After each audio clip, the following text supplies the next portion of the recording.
So today we're driving in a little town called Fillmore, Utah.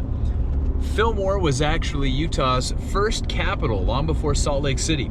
We're going to take you to the first Territorial Statehouse here in Fillmore so that you can learn a little bit more about it. Just a little bit of brief history.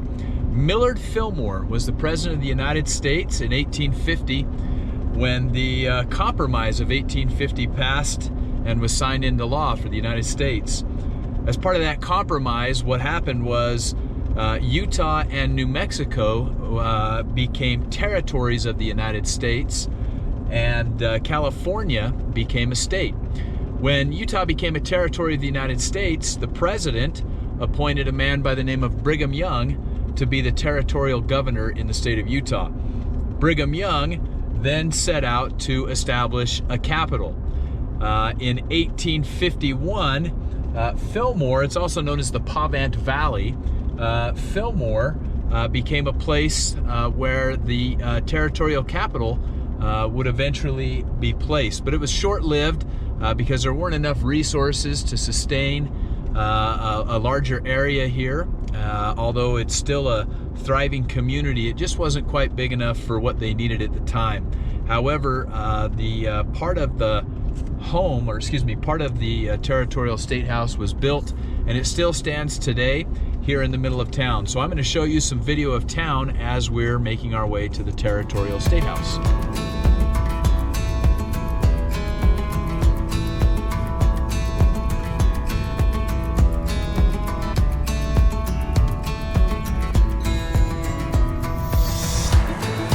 Okay, I am here at the Territorial Statehouse.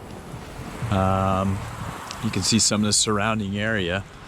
Today it's a beautiful park right out front, and I believe this was the west wing.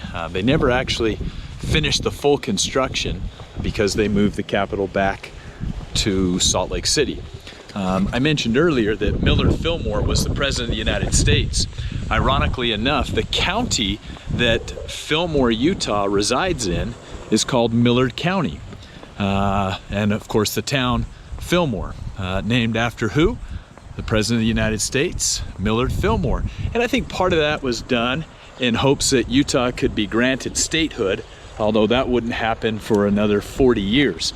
But shortly after the pioneers moved into this area, into the Salt Lake Valley, and then subsequently into all over southern Utah and the rest of the state, they sought statehood. But that wouldn't come for a long time to be, in part because the Mormons at the time practiced polygamy.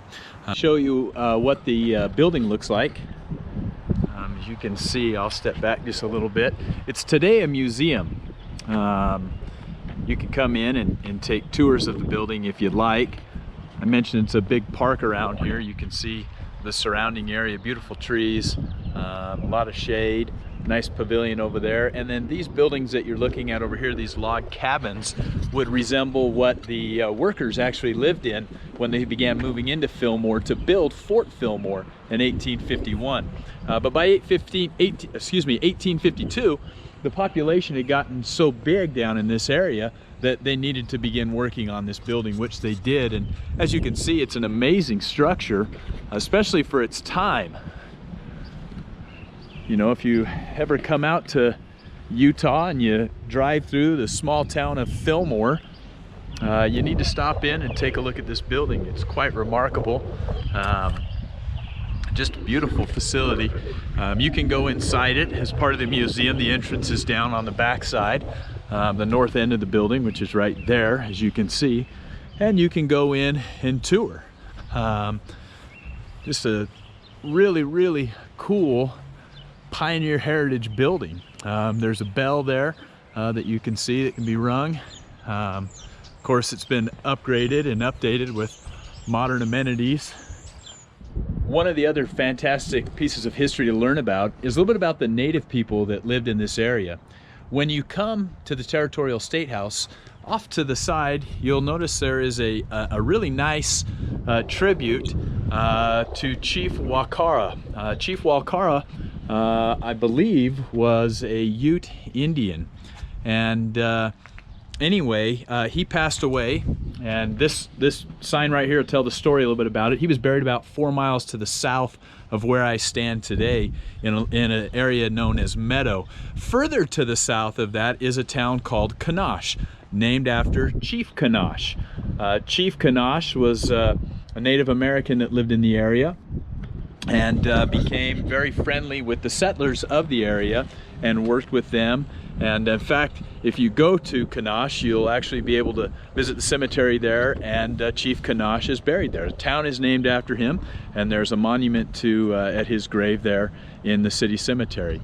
I wanted to show you some of these cabins that we're looking at here.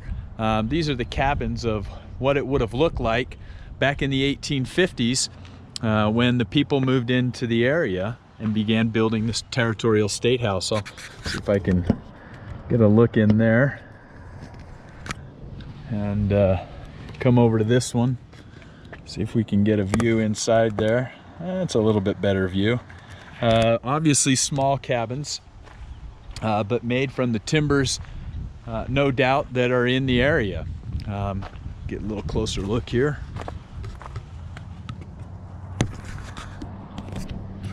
And then last but not least, there's another one right over here. That must have been a hard way of life. I can't imagine compared to the luxuries and the amenities that we enjoy today. But living in one of these little cabin homes would have took a lot of work. First off, to cut down the trees to be able to build what you needed to build. Sign above this says the Gregory Paxton Cabin.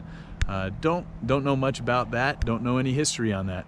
If anyone knows, please comment in the comments below and let me know what you know about it. And again, if you haven't subscribed to my channel, take a moment and click like and subscribe to my channel so I can keep bringing you brief histories about some of the historical markers that we encounter along our road trips every day.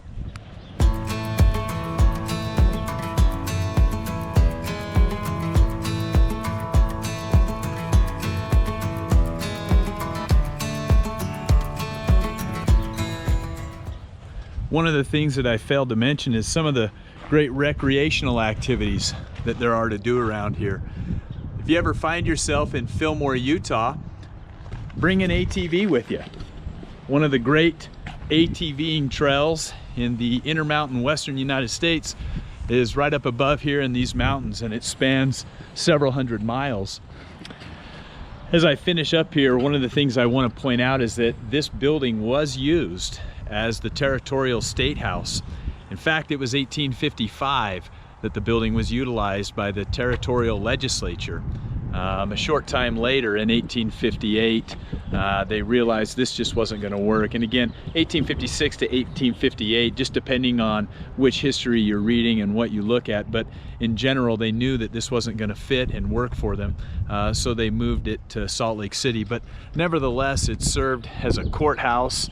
It served as a dance hall. It served as a jail. In fact, in the basement, it served as a place for the Deseret News, which is a newspaper. I think I mentioned earlier in this video that this was the west wing. It was actually the south wing of the building. My apologies. But yeah, as you can see, this is the architecture and what it would have looked like.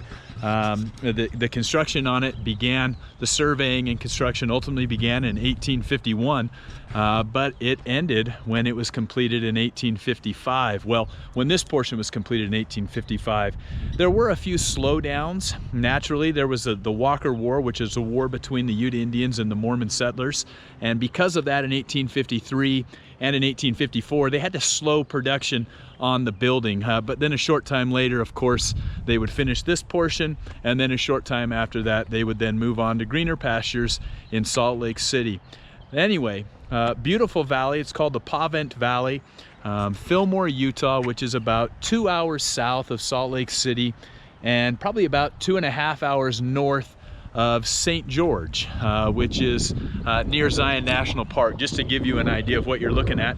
It's along Interstate 15. You can't miss it. If you take I-15 and you're heading south or north through the state of Utah, north of St. George or south of Salt Lake, you're gonna run into Fillmore. Take a stop on your next road trip and learn about the area. And please like and subscribe to my channel so I can keep bringing you these brief histories. Have a good day.